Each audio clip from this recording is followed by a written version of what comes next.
You were asking about like I think am I actually separate from like the God, universe, whatever?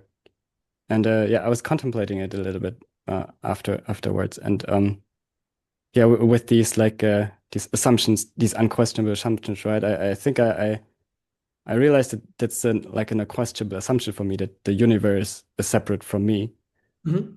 Um, and then I let that work a little bit more, and I think just like this assumption, I am flawed, and the universe is like this flawless, perfect thing that I'm trying to move towards. Hmm. So like I cannot, there must be the separation for this moving towards it to make sense.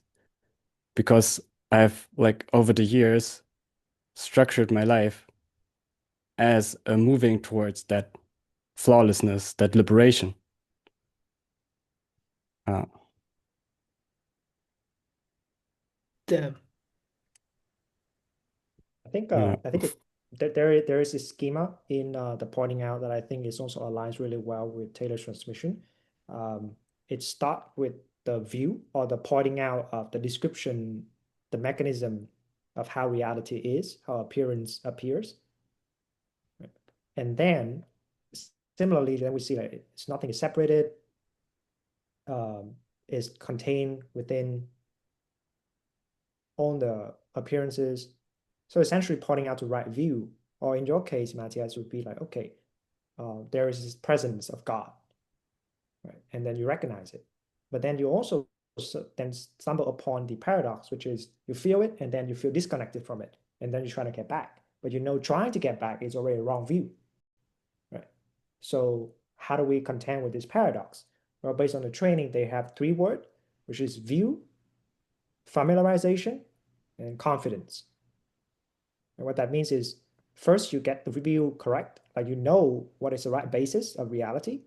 Then you familiarize that basis to as much as possible because now you know and you see in which way am I not seeing clearly, am I not recognizing?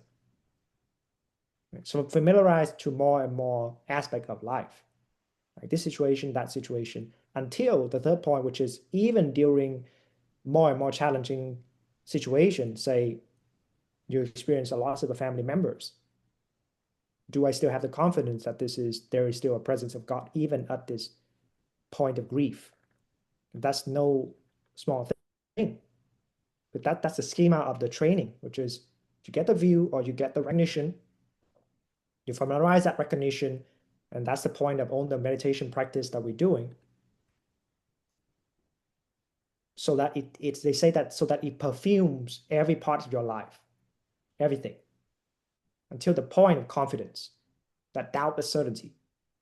So it's not contradictory in the case of like, if I'm already there, why do I need to do anything? Well, it's because you're not familiar. You have a glimpse, but you need to grow that glimpse into like a pillar of certainty. So it's more about knowing how we forget and how we deviate and how we fall from grace.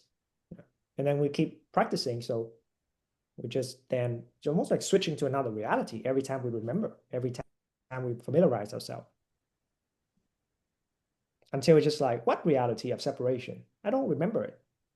It was just like until like there's no separation ever.